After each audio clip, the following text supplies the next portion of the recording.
Hi, everybody. I would like to welcome everybody. I'm Luis von Fossen Bravo from the Center for Latin American Studies, center that's completing 60 years of existence. And we have a long-term collaboration with the group that brings Charlemos.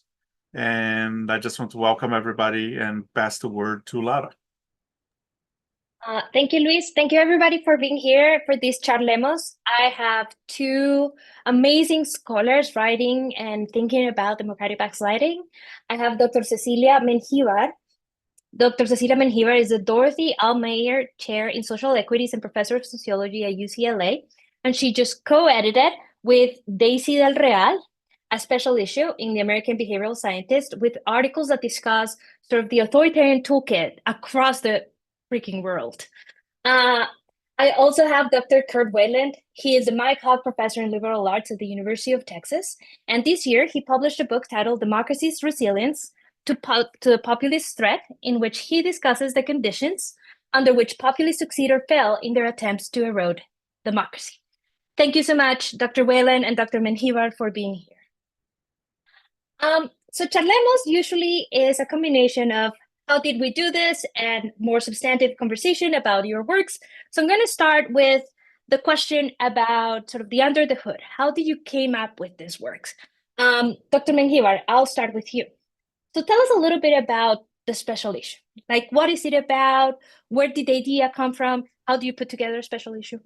Yes, thank you so much. Thank you to Lapis, to the center at Pittsburgh, to Javier, to Laura, to everybody, and of course, Kurt for joining in this discussion. I'm a sociologist, so this is important because the way this special issue came about is Daisy and I, both sociologists, we were, Daisy is the American Sociological Association's representative to the International Sociological Association. And when I presided over the ASA, we were invited to submit a proposal for a panel to the ISA meetings that happens every 4 years. And so we thought that calling attention to autocracies around the world would be a good, it would fit the theme of the conference. And it is also something that is in discussions. And so we proposed the panel, it was accepted. People sent us papers. And so the special issue, and so the panels, they gave us a double panel because we'd received several papers, and the panels were so successful, we thought that we wanted to do something with the papers, not just leave them at the conference. So we organized the special double issue. We have 13 papers from across the world. And so only a few from Latin America, but they're substantive. And so that's how it came about. So this also means that almost everyone in the collection is a sociologist, except for 2 people. Everybody is a sociologist. And this is not something that sociologists normally engage with. In fact, one of our sociologist collaborators was so happy that finally sociologists got in the conversation that he was excited about having his paper in the collection. So this means that a lot of what we have is sort of a sociological lens. And I got involved in this because I've had a long-term interest in state violence in Latin America. And so, and with Daisy, we also share an interest on what the state does through laws in terms of immigration. So we have this general interest in what the state does. And so that's how the special issue came about. Sorry for the long introduction, but I need to put it in context for all of you because it's different. Okay, so Dr. Weyland. So thank you also for the invitation to discuss my work with all of you. It's very nice to have this opportunity. Now, my answer to the question will reveal my age, because I got onto this topic 35 years ago. 35 years ago, I was doing field research in Brazil for my doctoral dissertation. And at the very tail end of my research, there was the rise of Fernando Collor de Mello, who was a neoliberal. He was a right-winger, but he seemed to be kind of a populist, big rhetoric, cursing in public, all the kind of thing. And so I thought, whoa, this is something new going on, because populists used to be interventionists, left-wingers, whatever. So I followed Collor. My first ever article published many years ago was about the rise and fall of Collor, because Collor rose meteorically, and then through a big corruption scandal and political failure, he was impeached. Dramatic. So populism was on my radar screen, and was also on my radar screen is that you have populists who can be incredibly successful and then crash and burn, and they can fail.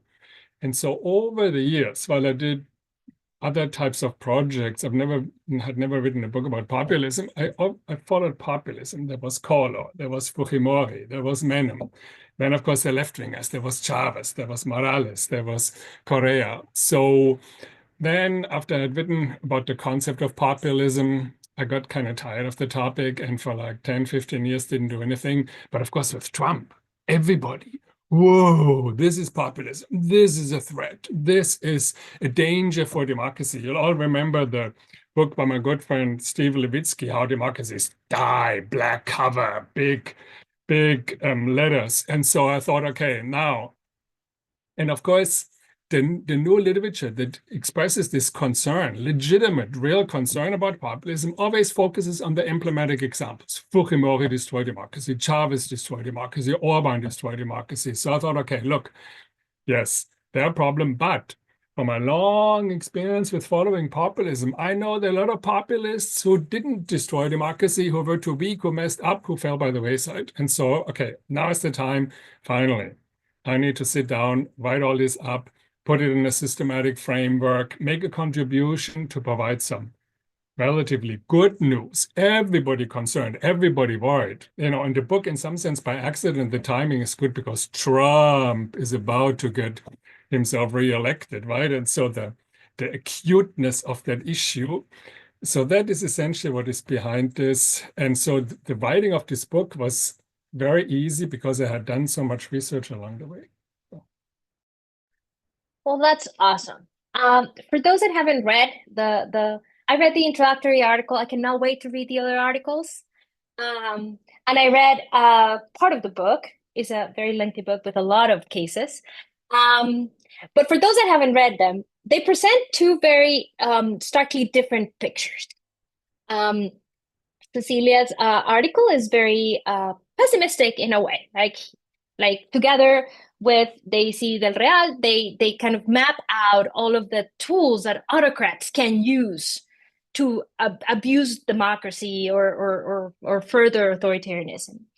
Kurt's book is a little bit more optimistic, as he said. He says, well, no, actually, there's a high rate of failure amongst populists, and this has to do with a certain conditions and that on how they on the conditions under which they come to power and sort of the resources that they have when they come to power. So what I want to ask is to Cecilia, what are some of the constraints populists find? So assuming all of these resources that go from anything from international networks all the way to legalistic resources, what are some of the constraints?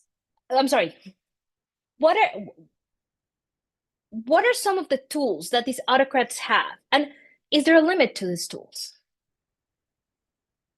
Yeah, thank you. Yes. I don't know if we sociologists don't tend to think we do negative things, but it's very realistic, I think. But yes, no, you're right. The contrast is and I can see why we're in conversation, because we see the same things in very different ways. So I really like the idea of putting us in conversation. The tools that we have identified come from each of the contributions. So we have people writing about Egypt, about Turkey, Russia, China, Philippines, Venezuela, Argentina, so not as successful. So we do have not successful cases. Nicaragua, Brazil, of course. And so the approach we took was more of a comparative historical method in there. So we wanted to see what common denominators there were across these different cases, with a caveat that, as one of our contributors pointed out to us, Marco Garrido, he said, be careful with these thin comparisons, because the historical context and the context within which these cases have arisen are quite different. So with that caveat in mind, we wanted to see what was the common denominators. And so we identified authoritarian legalism, the use of social media, misinformation, the deployment, the manipulation of discontent and concerns with crime, with inequalities, and how that plays a role, which goes along with Kurt's framework of the certain conjectural opportunities that these leaders have. And so we identified those. And then in the introduction, we also wanted to call attention to how they are not operating in isolation. They are very much in touch. And this has happened in the past as well. But today we wanted to also highlight, and that's why we have two articles focusing on social media and the manipulation of information, because today I think we have an incredible context of media and information dissemination that twists and turns, and it's disseminated instantly throughout the world. And I think that is a tool that together with the other tools really amplifies conditions today. So there are limits, yes, but we have to pay attention to the confluence of these factors and how they operate together, because if courts are corrupted and people are being misinformed, that is kind of an explosive context. So that's how, so yeah, there are limits, but some of those limits are being eroded and we don't know where we're going, but we just needed to call attention to this trend that we see. Fascinating. So Kurt, your book, unlike sort of this unconstrained autocrats that Cecilia describes to a certain extent, your book discusses a more constrained populist, leaders that are constrained by other outcomes. So I'm going to ask you the opposite questions. What are some of the constraints populists find when they come to power, and can these populists overcome those constraints, and under what conditions? Yeah, so my basic approach is I start in democracy, right? And so these leaders get elected in free democratic elections. So in principle, they face constraints, they face separation of powers, they face institutional limitations, they face courts and all the kind of thing. And so the question is essentially what to say, under what conditions can they overcome those constraints and concentrate enough power to establish real hegemony, then weaken institutions even more and turn their country into a competitive authoritarian regime. And what I found, in some sense to my surprise, because I think, and I define populism as agency, the agency of a leader, but I was surprised so what I essentially did is, to get a more comprehensive view of populism, I mapped the 40 leaders elected in Latin America and Europe over the last about 40 years and saw who actually destroyed democracy, and weren't that many. And then I tried to identify the conditions. And what, in some sense, to my surprise, I found is that the conditions for the actual destruction of democracy by populist leaders are actually kind of hard and objectively given.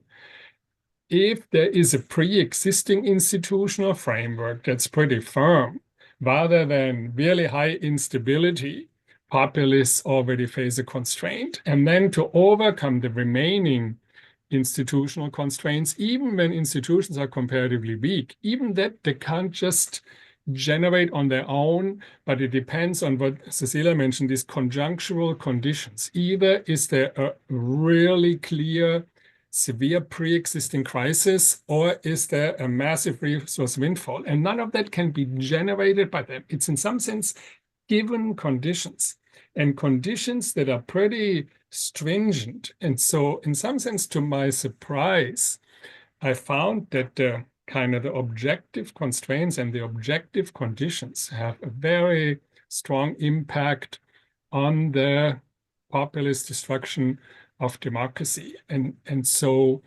in the end, I think the agency of these populist leaders is actually comparatively limited. When they find the conditions, woof, they go forward. But when not, there isn't that much that they can do. And as I say, it was kind of a surprising finding. Well, before I continue, I want to remind to the audience that you can ask questions via the chat. I think a couple of people will pay attention to it. I'm usually terrible at this, but people will pay attention to those questions and let me know. So if you have questions, just write them into the chat. So I'm going to push back against both of these answers a little bit. Because I want to know what the role of time has to do with both of your arguments.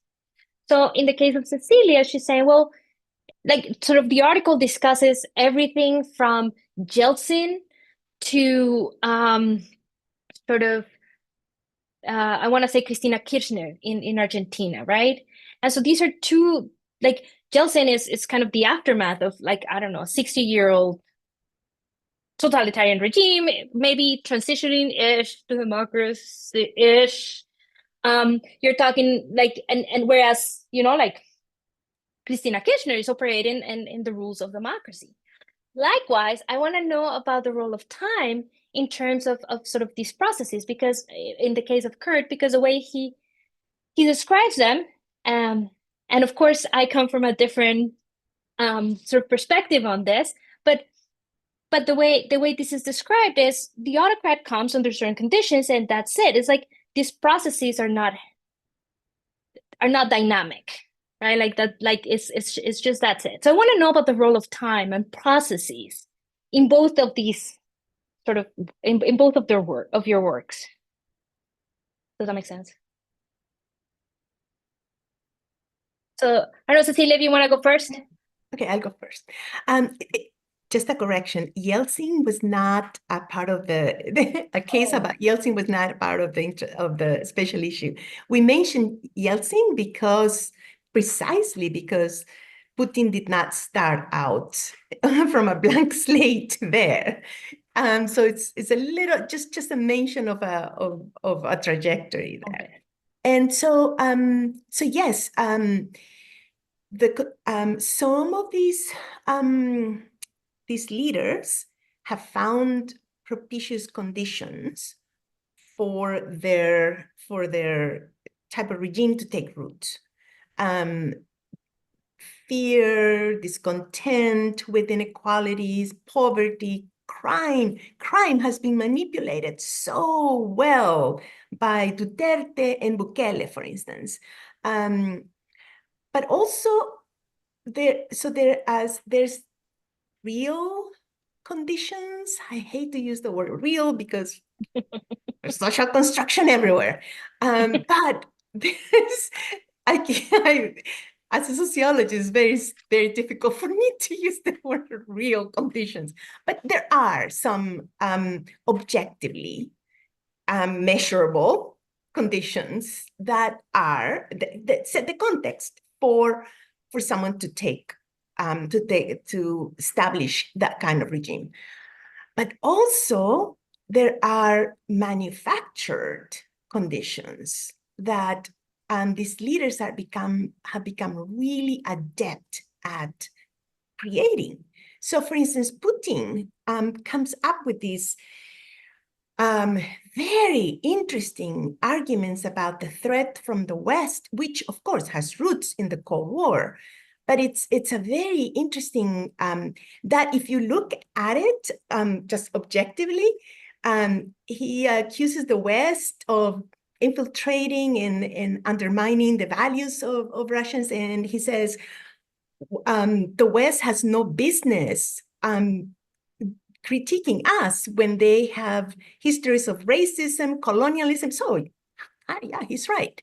But the interesting thing is that there is a creation, a manufacturing of conditions that are not necessarily are not objectively measurable. So, for instance, if we're going to go to talk about Trump, I cannot imagine someone manufacturing more conditions than he does.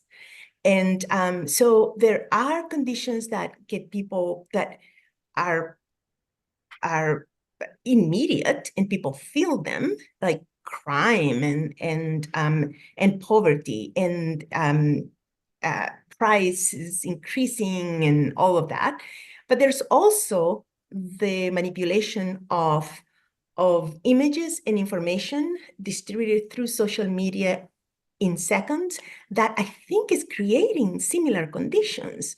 So socially constructed conditions have real consequences as well, I think. And so that's how we see that. Super interesting. So first about time and then about real conditions. Your question about time is a very, very important one, right? Because we're talking about gradual backsliding. We're not talking about a coup. We're not talking about the old threat to democracy. Here comes the military coup, boom, from one day to the next, democracy is done. But democracy gets, I use a lot the metaphor of strangling, suffocation, right? And that is gradual, that is slow. So absolutely. And of course, there are these arguments, the big inflection point is the second government of a populist leader. I don't find that.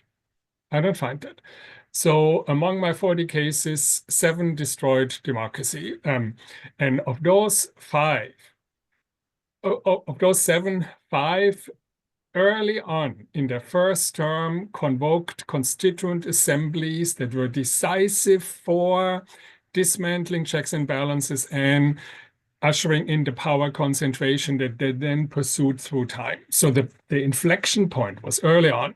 I mean, the 3 Bolivarians, Chavez, Morales, and Correa, immediately convoked constituent assemblies, used them to concentrate power, really put the country on the path towards competitive authoritarianism.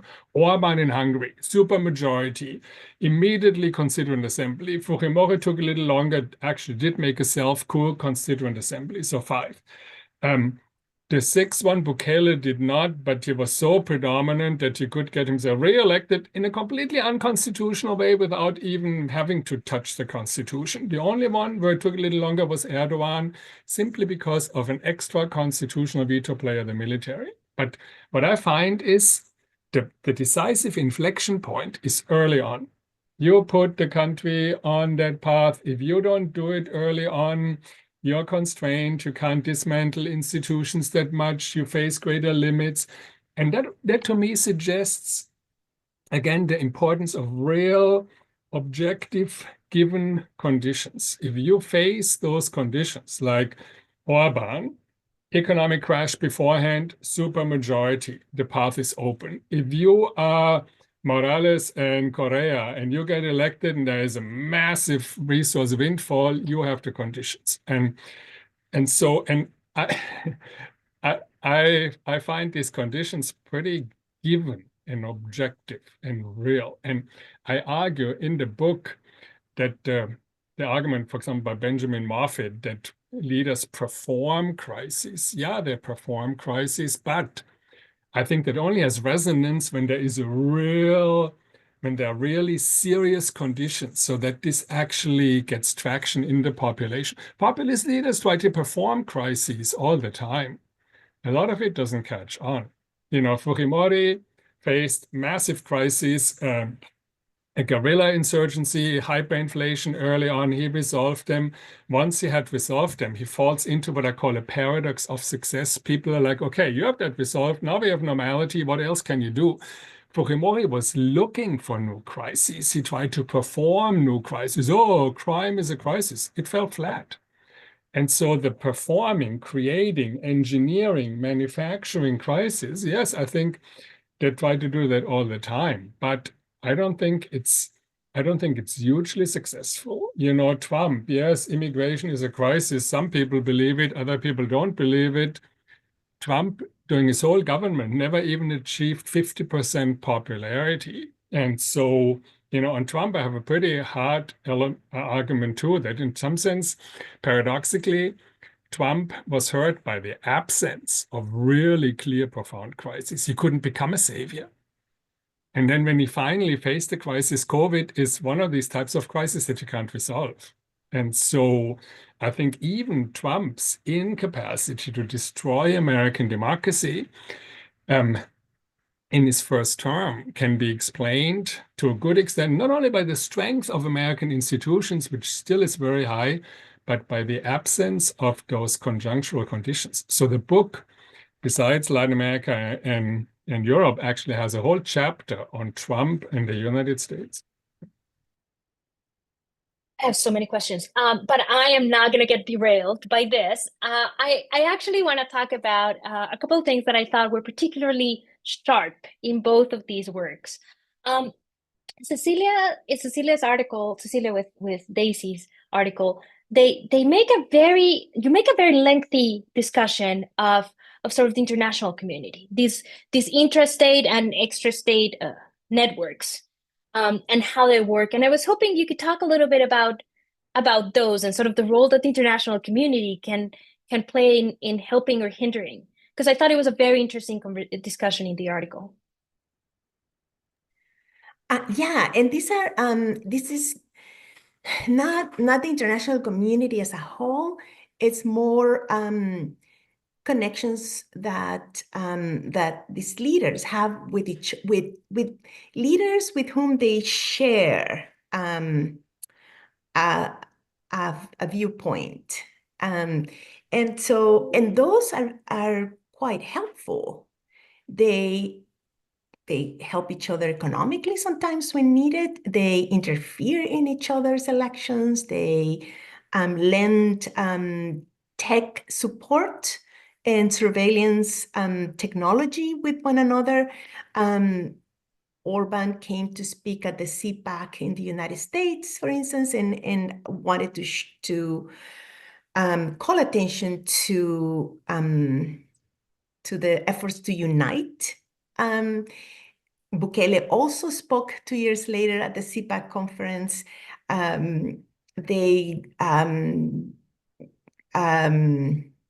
The Belarusian guy, I forget his name. They share whatever resources so that they're not acting alone. And they're also, I think they also have all these people, a large cadre of experts and policy experts and legal experts and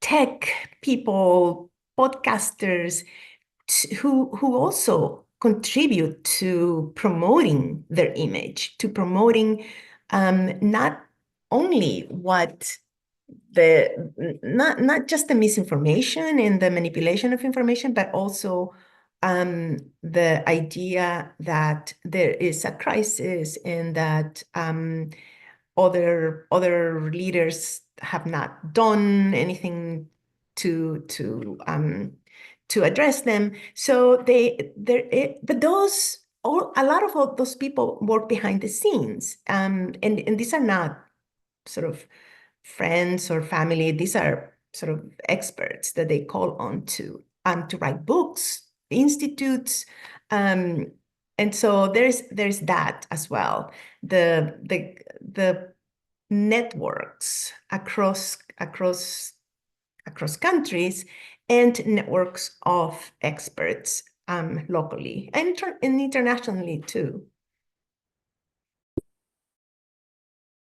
I think it's fascinating. It's one of the best discussions I've seen of sort of how international actors can affect democratic backsliding sort of across different levels. It was really interesting. So Kurt, what I noticed that you make a strong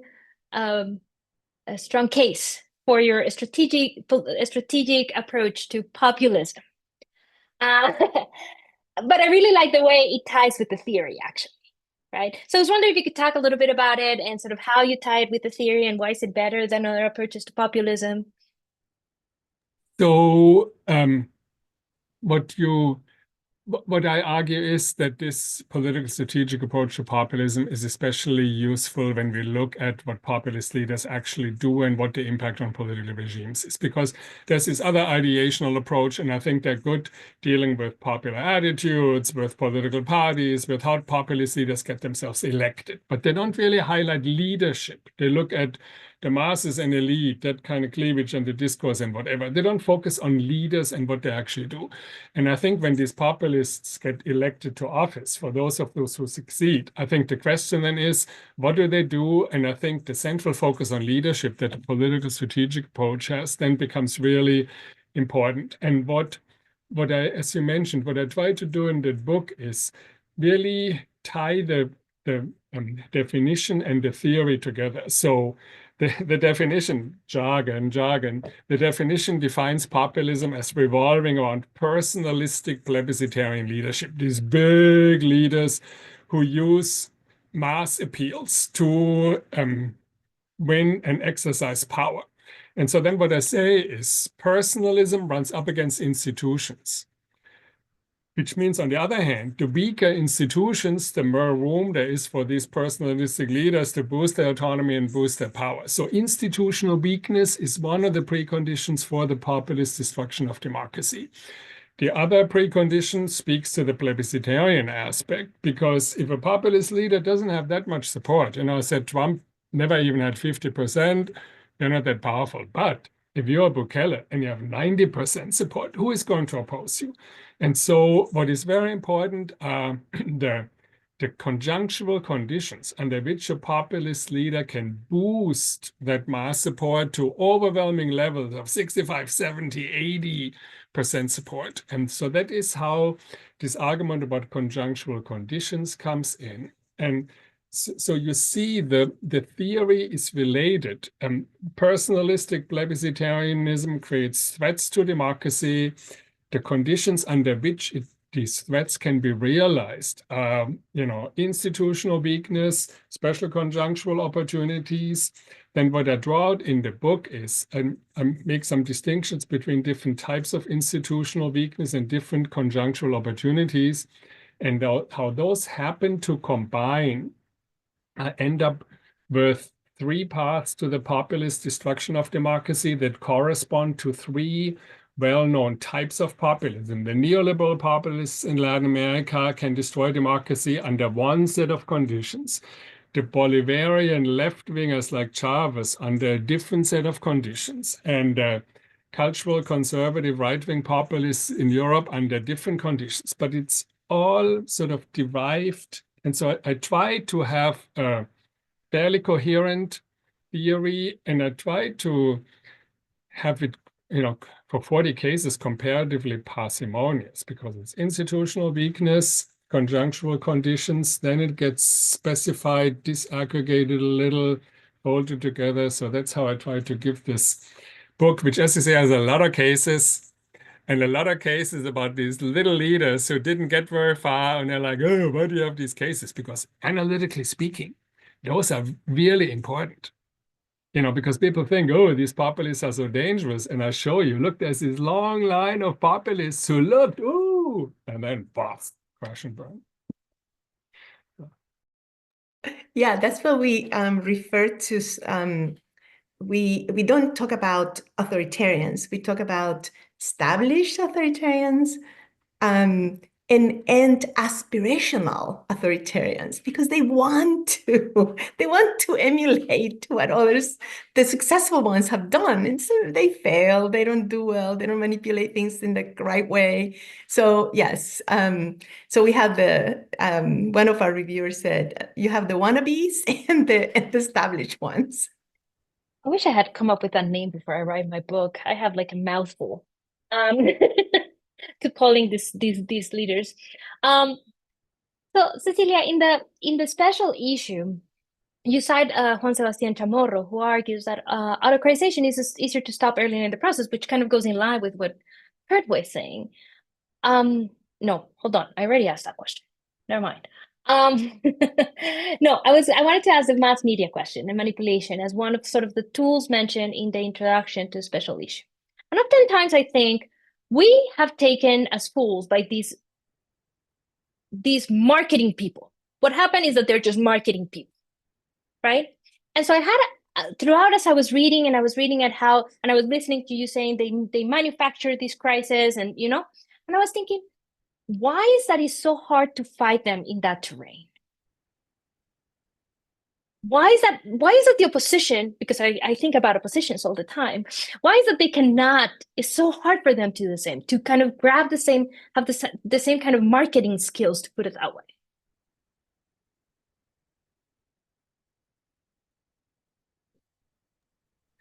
Yeah, that's actually fascinating.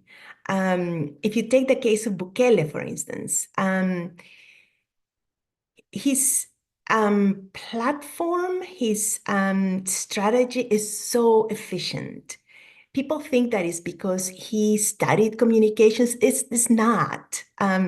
He wasn't very good at it. So it's not that. It's I think, and this is just speculative. I think it's the rapidity, the speed at which this information gets distributed, and the trolls that are engaged in social media platforms that spread information, spread all these things before anyone has a chance to rein them in, to answer, to do something.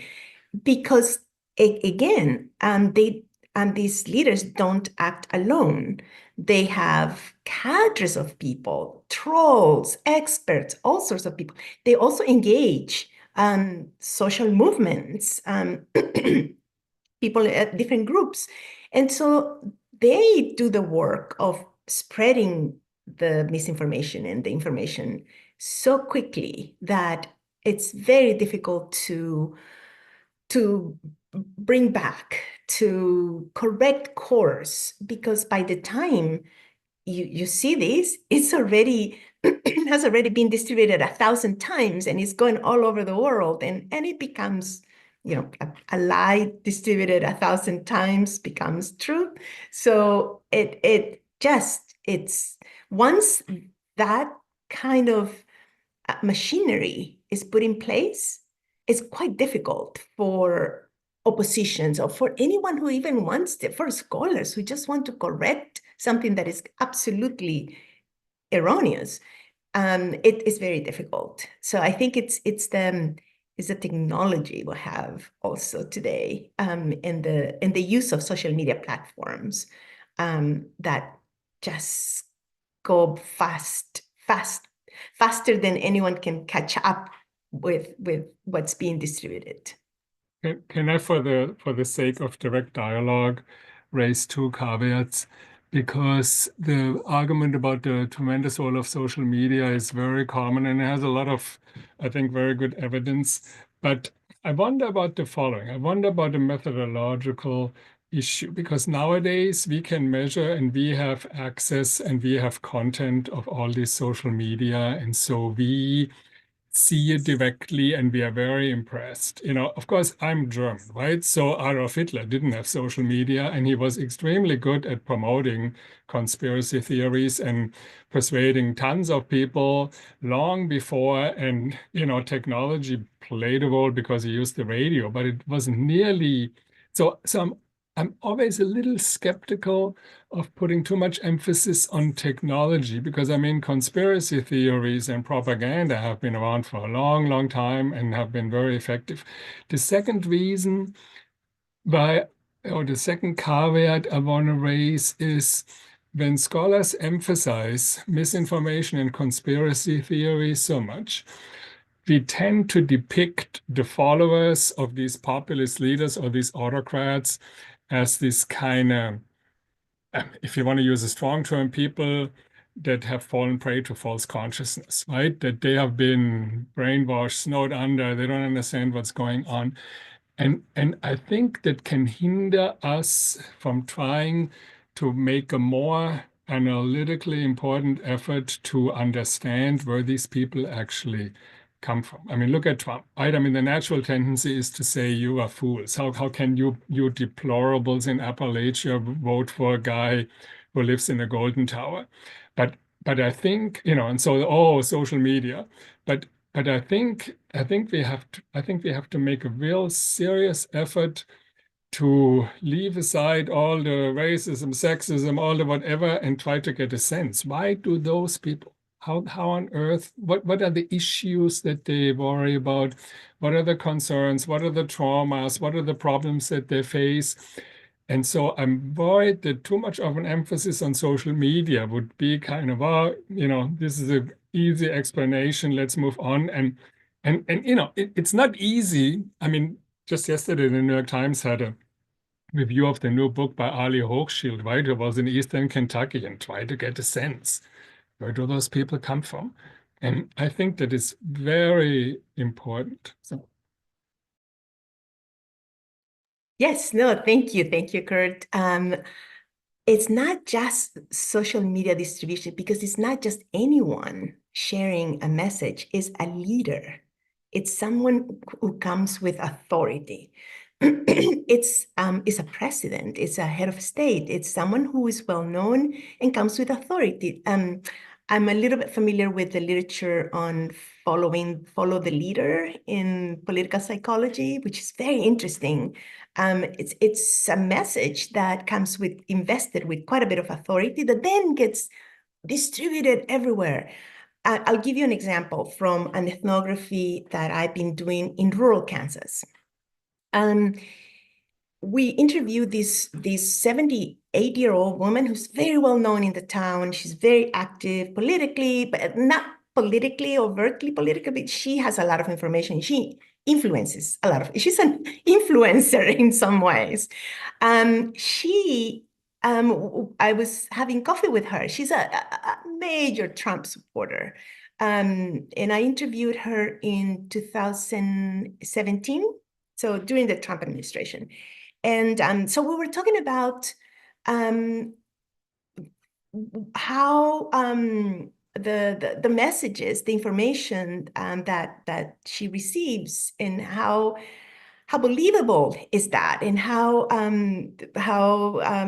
she understood what the president said. And she said, no one had done what President Trump is doing today. In the morning, when I wake up and I look at my phone, I see a message from the president to me on my phone. And look where I live. I live in a town of 3,000 people in the middle of Kansas. And the president cares. He sends me a photo. He sends me a message. And it's directed to me and to people who are like me. So I appreciate that very much. And of course, the president should know what he's saying. And so I think it is not just any message, it comes invested with authority. And I think that's part of it. It's not just social media. Because if I send something on social media, not a lot of people, it's not going to have the same, even close to the same weight that something that Bukele puts out, or or Putin, or any of them puts out. So I think it's that combination. This is fascinating. I could stay here forever and ever talking about sort of unmediated support and plebiscitary tendencies and all of these things. But Scott Morgenstern has a question. So I'm going to let him ask the next question instead of like the four that I have left. So the question Scott has is, how do you define a populist failure? And this was for Kurt. Some populists have successfully attacked institutions, which has decreased the support for democratic institutions. And I think this is where Cecilia's article is coming from. For it seems that in sort of the introduction, probably in the rest of the special issue, the decrease in democracy is like you're counting everything, right? Like a breakdown of democracy, a decrease in democracy, everything, right? So that seems like going back, some populists have successfully attacked institutions, which has decreased the support for democratic institutions. That seems like a serious and long-lasting damage, even if the particular populist eventually fails in destroying democracy. So how do we describe success, and should be considered continuous rather than like a dichotomous variable, right? And what would be the effects of these populist attacks against democracy, like down the road? Like, what is the effects of Trump presidency today, for example? So my, if you wish, my dependent variable is very stark, and it comes essentially from this concern how democracies die. So I'm not looking at how democracies suffer or democracies might get a black and blue eye, but how democracies die. And so I really look, when is the border, the boundary crossed between a diminished democracy and competitive authoritarian rule. So in that sense, my dependent variable is binary. And I think it's partly in order to make the analysis of 40 cases manageable. So I'm not looking at degradation of democracy, but really destruction, strangulation. The interesting thing is, more than 7 populists do damage to democracy, but democracy often recovers, and quite well, after these populists get booted out of office, step aside, run into term limits. So like the first case I mentioned to you, Collor, he was impeached. Brazilian democracy recovered. Brazilian democracy had 26 years of, real stability, two-party competition between the PSDB and the PT in the presidency. So democracies can recover. Peru recovered after Fujimori with a destroyed party system, but about 15 years, Peruvian democracy was doing reasonably well. And one thing that I emphasize in a number of cases, and that is also, I think, very important in the United States case, populist leaders put pressure on democracy, and there can be a gradual degradation of democracy, deterioration of its quality. But interestingly, the threat of populism also stimulates counterforces. And so you see that when you have a populist, Bolsonaro in Brazil, Trump, others, there are people who mobilize against them. And so you see in the United States, for example, in the midterm election of 2018, electoral participation was higher in the US midterm election than during the whole 100 years before. And so there is a kind of allergic counter-reaction that can make democracy a bit more vibrant again, that can make increased participation, the diversity of participants. And so one thing that I'm arguing in that book is our thinking as political scientists often tends to be too exclusively linear. Here's polarization, and polarization tends to get worse, worse, worse. And here is institutional degradation or institutional decay, and tends to get worse, worse, worse. I think we've completely lost the idea that the old structural functionalism pushed too far, there can be recovery. A problem doesn't necessarily lead to continuing problem, doesn't necessarily lead to linear decline, but it can also stimulate counterforces. And I think populism does that precisely because they are so, uncivil, because they rub people the wrong way, because they are so contentious. And so I think when we take that into account, even in cases where democracy suffers for a while, that counter movement can help then, put things back into a reasonable level of democratic quality after many of these populist leaders fail. I'm going to take advantage of that cue to ask a question to Cecilia. So I think there's a counter movement. I agree. I would also argue that populism, just by the way it is created, brings more people into the political arena always. I think, however, and this is very clear in Cecilia's article, there's also the fact that these populists bring their own social movements. Like they also inspire their own social movements. So Cecilia, I was wondering if you could talk a little bit about that. Yes, these are the people that part of this behind, not so behind the scenes, because the people who participated in January 6th, for instance, not so behind the scenes. But that's just one little example. There are many more behind coordinating and doing work with on behalf of the leader. The counter movements, I think, is where the hope maybe that the counter movements, but there's also conjectural conditions for those counter movements to do something, because there is probably a moment when the authoritarians become repressive, when Xi Jinping deploys surveillance in the diaspora and pits Chinese against Chinese, and creates an us versus them in the diaspora to separate, divide, and to prevent any form of counter force. Or Bukele with the press. So many people are in exile now from El Salvador, or from Guatemala, or any critic, any researcher who tries to do something. So under those conditions, there's less opportunity for a successful counter. But that doesn't mean it's never going to happen, because there's change. And the leader himself is usually himself.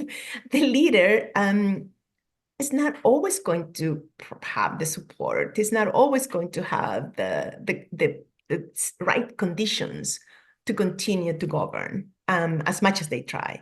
So when that happens is a moment when counter movements can have more of an impact, I think.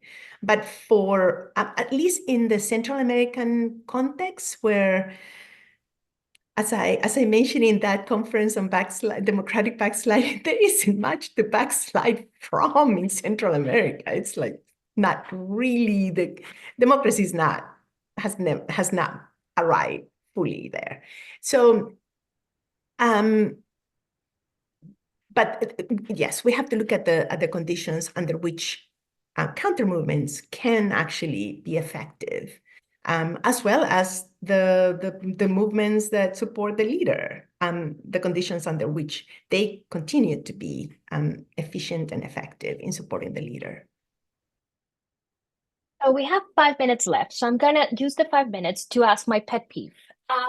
So as you probably both know, I work with oppositions. I analyze what oppositions can do. So given sort of the portraits you made about populists coming to power or authoritarianism, what can oppositions do? What can oppositions do in the case of Kurt, in the case in which all of the other conditions are met? Like the populist is gonna succeed. Can oppositions do anything? Can't they do anything? Or Cecilia, in the case in which sort of these autocrats have a vast set of tools, what can they do? Either one of you. Okay. So in my in the cases where the objective conditions favor populist leaders, I think there can be some situations when oppositions are virtually powerless. Think, for example, Fujimori after ending hyperinflation and while in the struggle against Sendero Luminoso, and then especially after capturing the leadership. He had 80% support for closing the Congress. There is nothing you can do. Bukele, I think there's nothing you can do. So there are some rare conditions. Fortunately, those are not all that common. And so what I actually find is that oppositions have a fairly broad gamut of strategies that can work. So, Laura, you argue that the conventional participation is the most successful one, and it is clearly the one you want to start with and you want to consider first, right? Because it's best attuned to democracy and institutions and all those things. But in my research, I found a whole bunch of situations when protests actually work, and a whole bunch of situations where the opposition is pushed to the wall so much that unless they come out and do protests, they would get rolled over. You know, one example, Bolivia, late 2019, when Evo Morales tried to mess around with that re-election, right? And the opposition said fraud. So if you don't protest, the man would just have stayed in power like Maduro is doing right now. Fortunately, in Bolivia, Morales' own supporters didn't want to come out very much and fight for him. And so protest was decisive to end that competitive authoritarian regime. And so I actually find, depending on the strength of institutions, on the conjunctural conditions, you know, under some conditions, conventional participation is the best, although it's not that easy to defeat populist lead presidents in Latin America in elections, but there are clearly conditions when protest can also be the way to do it. And so I have a fairly kind of context-dependent assessment. I have a new article in Democratization that just came out, I forgot, July or whenever, so where I try to make that a little more systematic, that context dependency of opposition. That's great. Thank you. Cecilia. Yes. No, yes, of course. People cannot, even under Bukele, there are women's groups. We have been interviewing leaders, researchers, lawyers, a gamut of women engaged in protecting women from violence against them. But even under those conditions, even as Guatemala persecutes researchers and reporters, even under those conditions, the people we have interviewed have told us that they cannot just sit back and watch. They continue to expose, to inform, even from Mexico, reporting into Guatemala, because it's not something that you can, especially the threat of going back to what Central American countries have gone through. In Honduras, the same thing. It's not something that people are just going to watch and do nothing. El Faro, the main newspaper in El Salvador, is in exile in Costa Rica and continues to report and continues to investigate Bukele and his allies and continues to be a thorn on their side. But that's and then of course there are groups that continue to inform and to do something, because you can't just sit back and relax. And I think those are the budding forms that are going to eventually, hopefully, dismantle and get rid of the leaders. Well, I want to thank both Kurt and Cecilia for a fascinating conversation. I was left with a ton of questions that we don't have time to address. I hope everybody in the audience enjoyed it as much as I did. Thank you so much to both of you for coming here and talking about your works. Please read the book and the special issue. I am actually looking forward to all of it. I wasn't able to find the title of the special issue, Cecilia, so I don't know if you want to... I will send you the covers. It's being published, and it's a double special issue, so there are two covers, and I will send them. That sounds great. Thank you so much to both of you. Thank you so much for the opportunity. Yeah, thank you, Kurt. Very nice talking. talking. Take care. Bye-bye.